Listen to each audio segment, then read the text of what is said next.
Emma, your son has a heart condition. John needs surgery. How much will it cost? It will cost approximately $200,000. I'm truly sorry, Emma. These were the words the doctor said to her that made her whole world shatter. But didn't sell her body for money. She offered it to save a life, her son's life. Emma Lawson had done everything right. She worked 2 jobs, skipped meals so her son could eat, and smiled through the exhaustion that settled deep into her bones. She was the kind of mother who kissed scraped knees and made the pain disappear just by being there. But there are some things a mother's love cannot fix. And when the doctors said the words heart condition and surgery in the same sentence as her 8-year-old son's name, Emma felt the ground shift beneath her feet. She had no savings, no family money, and no wealthy husband to call, or so she thought. Emma's mornings started at 5 a.m. Before the sun came up, she was already moving. But she always stopped, for a brief, gentle peek into her son's bedroom, just to watch him breathe for a few seconds before the day began. John slept the way only children can, arms thrown wide open, completely surrendered to rest. He had her dark hair and a smile that could stop traffic. He was 8 years old and already the funniest person she knew. He was her whole world, and her whole world had a broken heart. Not in the way Emma's heart had been broken by betrayal, by abandonment, by a man who walked out the door and never looked back. No, John's heart was broken in a terrifying way. A congenital defect that had gone undetected for years, quietly building pressure until it couldn't be ignored any longer. The cardiologist had been kind when he delivered the news. But no amount of kindness could soften what he said. John needs open-heart surgery. Without it, the risk of a serious cardiac event increases significantly with each passing month. Had gripped the edge of her chair and nodded slowly, as if she were receiving a manageable piece of information.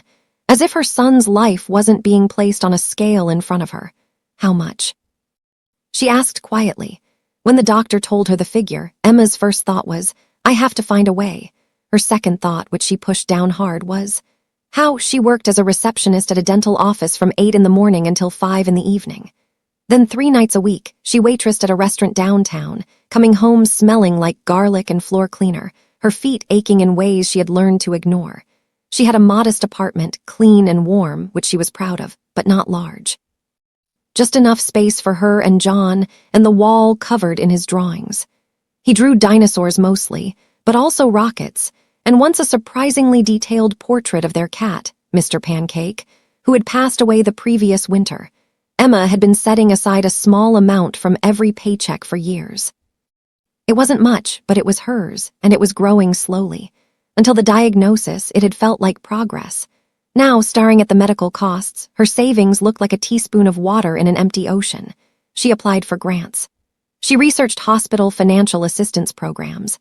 She started a small fundraising page online, which her coworkers and neighbors donated to generously, but the total was still nowhere close to what was needed.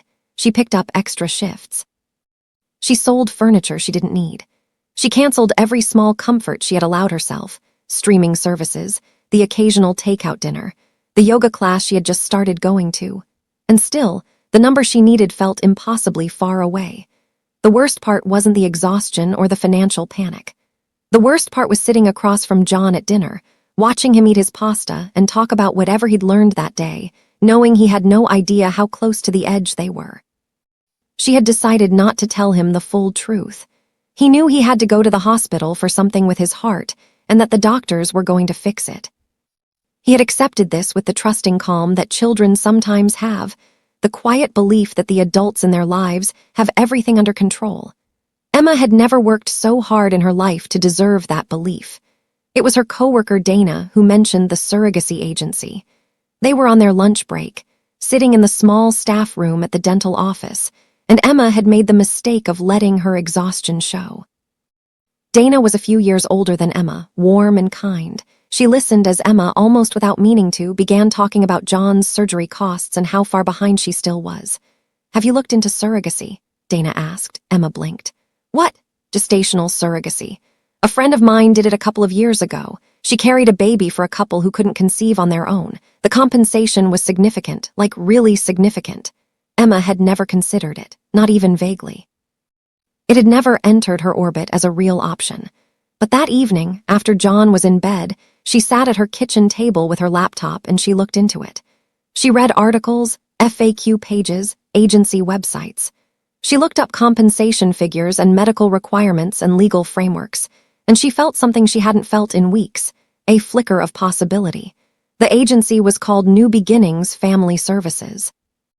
Emma filled out the inquiry form at 11:30 at night, sitting in her kitchen with a cold cup of tea beside her. Her hands hesitated over the keyboard for a moment before she hit send. She told herself she was just gathering information. She wasn't committing to anything. She was just looking. Within 2 days, a coordinator named Patricia called her back. Patricia had a calm, reassuring manner and answered every question Emma asked. She explained the process clearly, the medical evaluations, the psychological assessments, the legal protections, the compensation structure. The compensation, Patricia confirmed, was substantial. Enough, Emma calculated quietly, to cover John's surgery and then some. "Are there many families waiting?" Emma asked. "We have several intended parents currently working through our matching process," Patricia said. "Once you complete the screening, we can begin looking at compatibility." Took a breath. "Okay," she said. "Tell me what I need to do." What followed was several weeks of the most thorough medical and psychological evaluation Emma had ever experienced. Blood tests, physical examinations, ultrasounds, meetings with doctors who reviewed her medical history with careful precision.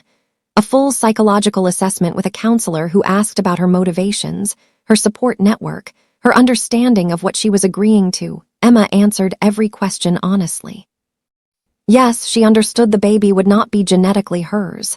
Yes, she had considered the emotional complexity. Yes, she had a clear reason for doing this. Her son needed surgery, and she was his mother. And there was nothing she would not do. The counselor looked at her steadily and asked, "Do you feel this decision is coming from a place of informed choice and not just desperation?" Emma thought about that for a moment.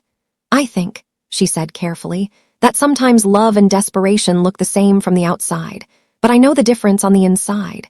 This is love." She passed every evaluation. Patricia called on a Tuesday morning to confirm she had been formally approved. Her file would now go to prospective intended parents, and if there was a match, she would be invited to meet them first. Emma thanked her, hung up, and cried quietly in her car for a few minutes. Not from sadness, from relief. 3 weeks later, Patricia called again. "Emma, we have a couple who have reviewed your profile and would very much like to meet you. Would you be open to an initial consultation at our clinic this Thursday at 2 o'clock? "Yes," Emma said. "Absolutely."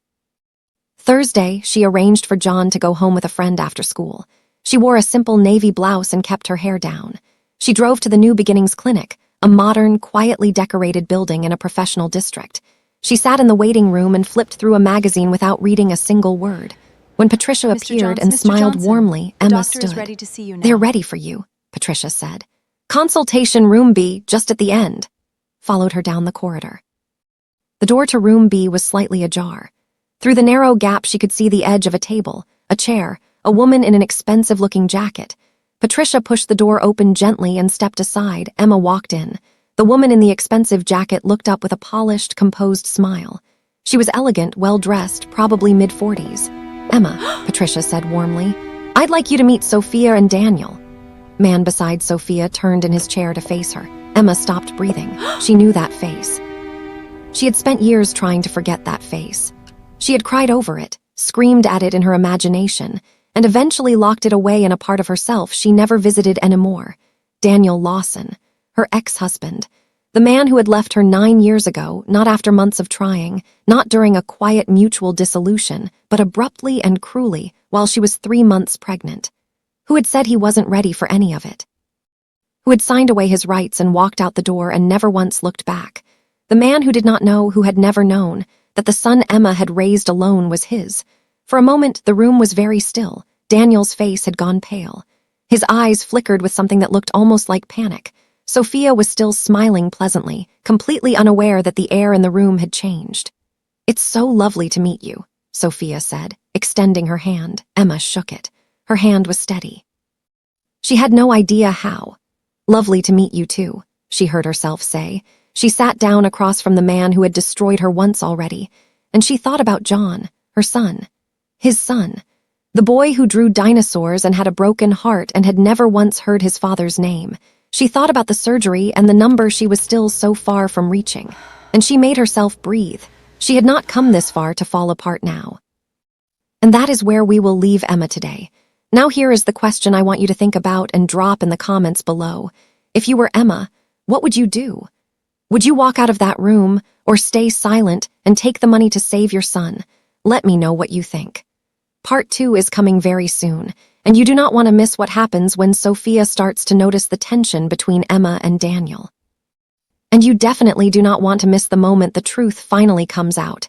If you are new here, welcome, and please hit that subscribe button so you never miss a story. Like this video if Emma's strength moved you, share it with someone who loves a good story, and I will see you in part 2.